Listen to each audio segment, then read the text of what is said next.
Hurmatli kuzatuvchilar, yaxshilab eshitinglar.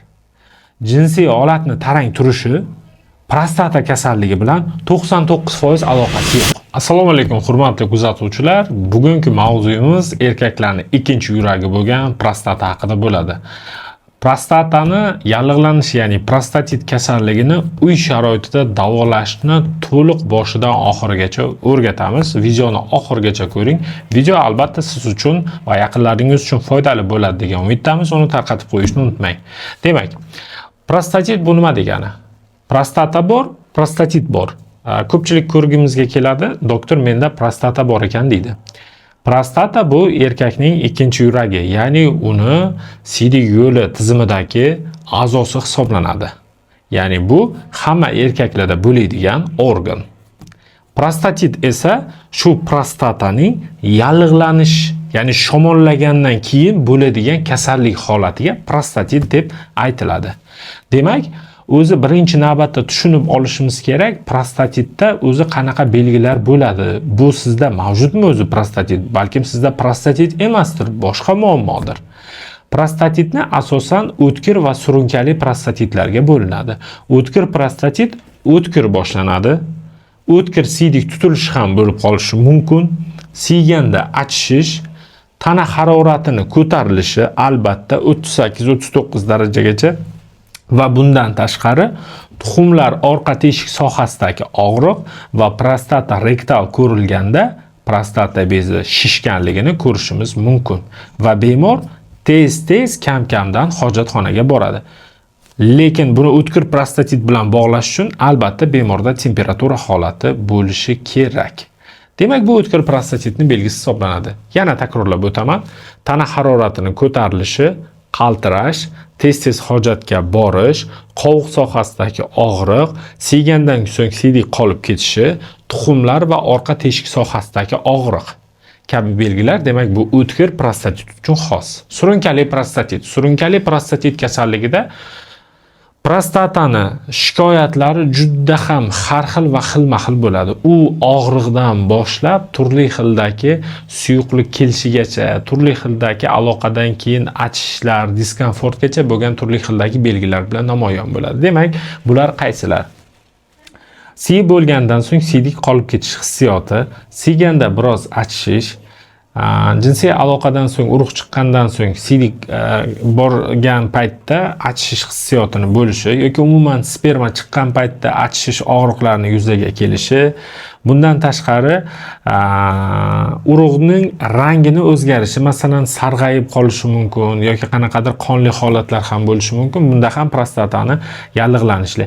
Ayrimlarda esa siyish bilan bog'liq muammo bo'lmaydi, balkim ularda tuxumlar sohasiga og'riq berishi mumkin, jinsiy olat sohasiga og'riq tarqalishi mumkin, qovuq sohasiga, hatto orqa teshikka ham tarqaluvchi va tuxumlar bilan orqa teshik orasida noqulaylik hissini beruvchi og'riqlar bilan namoyon bo'lishi mumkin. Demak, bu surunkali chanoq og'rig'i sindromlari bilan ham namoyon bo'ladi, surunkali prostatit holati.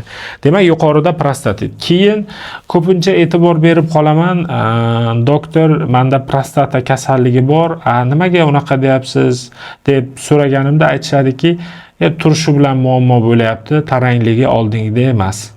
Hurmatli kuzatuvchilar, yaxshilab eshitinglar. Jinsiy olatni tarang turishi prostata kasalligi bilan 99% aloqasi yo'q. Demak, jinsiy olatni tarang turishiga boshqa kasalliklar sabab bo'ladi. Ya'ni prostata kasalligingizni bu bilan bog'lamang va boshqa jinsiy aloqadagi muammolarni ham katta miqdorda faqat prostata bilan bog'lash kerak emas. Yuqorida aytib o'tilgan belgilar bo'lsa, unda misol uchun taxmin qilsa bo'ladi, prostata yallig'lanishi, prostatit mavjud bo'lishi mumkin. Demak, taxminiy belgilarni tushuntirib berdim, ma'lumot berdim. Endi uy sharoitida nima qilamiz? Eng oddiysidan boshlab eng murakkabi, ya'ni dorilar qanaqa iste'mol qilishgacha tushuntirib o'tamiz. Xo'p, birinchisi, prostatit kasalligi bo'lmasligi uchun agar uylangan bo'lsangiz, iloji boricha sizga regular jinsiy aloqa kerak. Prostatitni profilaktikasini oltin qoidasi. Ikkinchisi, sport aktivligi yoki doimiy harakat. Agar siz kuni bo'yi bitta joyda o'tirsangiz, bilingki sizda prostata muammolari bo'ladi. Sababi doimiy bitta joyda o'tirgandan keyin u yerda qon dimlanib qoladi, qon aylanishi buziladi va prostatada ham suyuqlik dimlanishi hisobida asta-sekin prostatit muammolari kelib chiqa boshlaydi. Ya'ni harakat qiling. Ko'proq mayli yugurish imkoniyati bo'lmasa ham yuring. Va yurganda ham kichkina qadamlar bilan emas, iloji boricha qadamingizni kattaroq ochib yuring va shu paytda son chanoq bo'g'imlari maksimal harakatlanishi hisobidan u yerdagi mushaklar ham harakatlanadi va aynan shu sohalarda qon aylanishlar yaxshilanadi. Iloji bo'lsa, haftada 3 marta jismoniy tarbiya bilan ham shug'ullanish tavsiya etiladi. Bundan tashqari, prostata uchun chanoq mushaklari mashqlarini bajaring. Bu har xil variantlari bor, to'lib yotibdi. YouTube'ga kirilsa, masalan, упражнение для мышц тазводна yoki Kegel mashqlari, упражнение Kegel deb yozilsa chiqariladi. Demak, har kuni 5-10 daqiqadan sarflab, vaqtingiz bo'lsa, 3 mahal doimiy shu mashqlarni bajarsangiz, prostatada bo'lishi mumkin bo'lgan yoqimsiz, noqulay og'riqlar, shunga o'xshagan simptomatikalar to'liq sizni tark etadi. Bundan tashqari, agarda sovuq, zax joyda ishlaydigan insonlar uyga kelgandan so'ng iloji boricha oyoqlarini issiqroq bo'lgan vannichkalar qilishni tavsiya qilaman. Chunki bu aynan shu pastki tana sohalarida qon aylanishini yaxshilash hisobida prostata simptomlarini yengillashtirib beradi. Bundan tashqari, yana qanaqa qo'shimcha faol qo'shimchalarni iste'mol qilsak bo'ladi, tabiiy vositalarni iste'mol qilsak bo'ladi prostata kasalligi bo'lmasligi uchun. Birinchisi, hammamiz uchun dostupni bo'lgan, men har doim aytaman, bu qovoq urug'i hisoblanadi. Qovoq urug'ini taxminan bir kunda yeyilish kerak bo'lgan normasi 30 grammga yaqin. Bu degani endi taxminan 10-15 dona atrofida bo'ladi. Ya'ni qovoq urug'ini ichidagi mag'zi. Iloji boricha oddiy o'sha qovoqni ichidan chiqqan urug'ni quritgan holatda ochib yeganingiz ma'qul. Uni qayta ishlab, qovurib, qayta ishlaganingizdan ko'ra yaxshiroq, foydaliroq bo'ladi.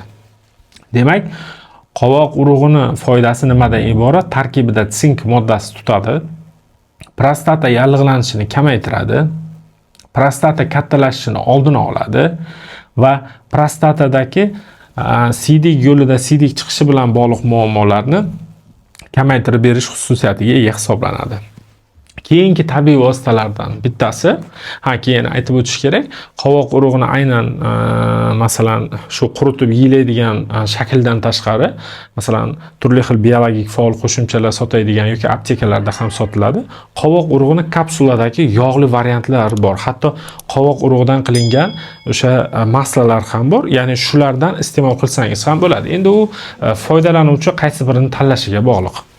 Demak, asosiy o'sha qovoq bilan bog'liq mahsulotlar. Bu birinchi prostata uchun uy sharoitida foydali bo'lgan. Endi bu tam 5 kun, 6 kunda birdan foyda qilib qo'ymaydi, uzoqroq davomida ichilishi kerak.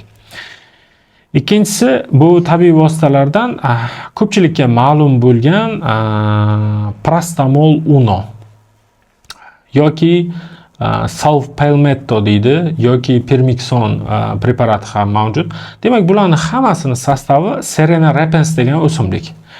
Qaysidadir 160 mg doza, qaysidadir 320 mg doza.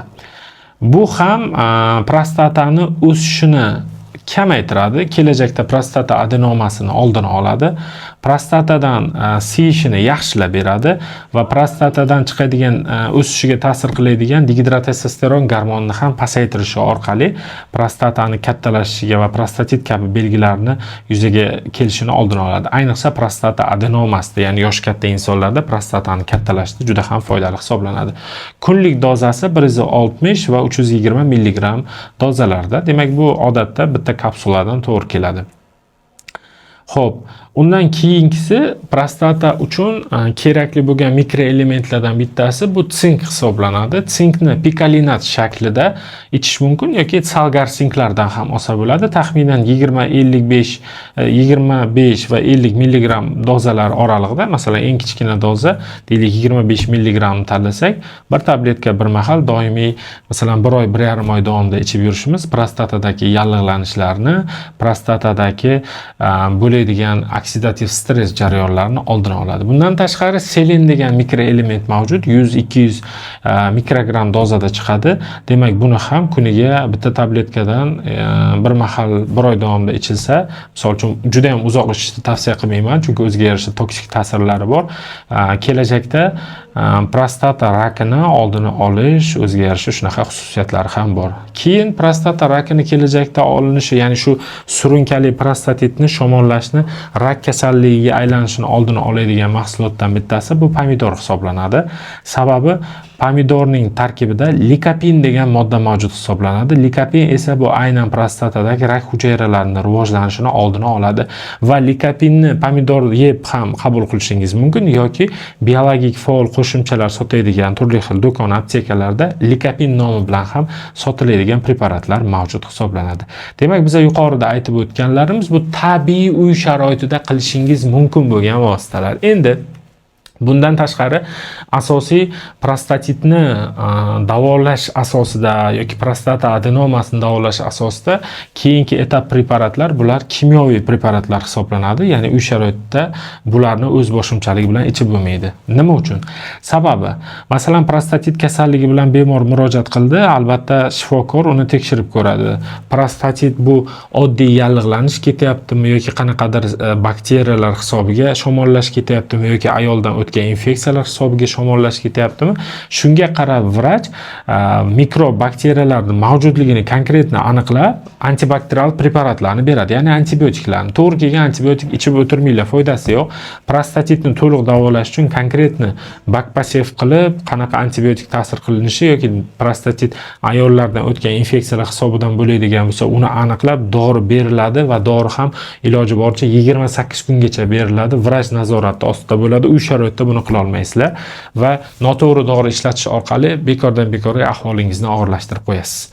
Ya'ni keyingi oddiy dorilar ta'sir qilmasdan og'ir shakldagi rezistentlik kelib chiqishi mumkin.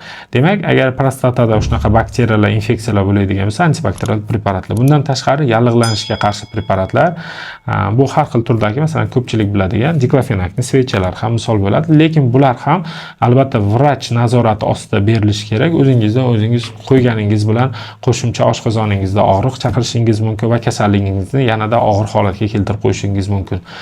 Va uchinchisi esa bu alfa adrenoblokatorlar, ya'ni prostatani yo'lini ochib, siyishni yaxshilab beradigan tamsulazin, silurazin kabi preparatlarni misol qilamiz va albatta bu preparatlar ham vrach ko'rsatmasiga asosan ichiladi. Demak, bu asosan shifoxonalarda beriladigan dori preparatlar hisoblanadi. Endi fizioterapevtik vositalardan prostata uchun eng yaxshi, effektiv bo'lgan fizioterapiya usullari bu prostataga zarb to'lqinli terapiya usuli hisoblanadi.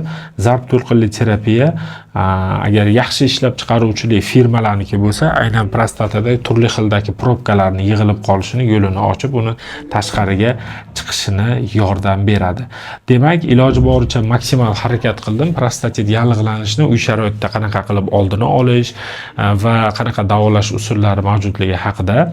Demak, albatta yuqorida aytib o'tilgandek holatingizga e'tiborli bo'ling. Agarda sizda tana harorati ko'tarilsa, siyganda achishish, qaltirash kabi belgilar ro'y berayotgan bo'lsa, buni uy sharoitida tabiiy vositalar bilan davolashga harakat qilmang. Bu noto'g'ri.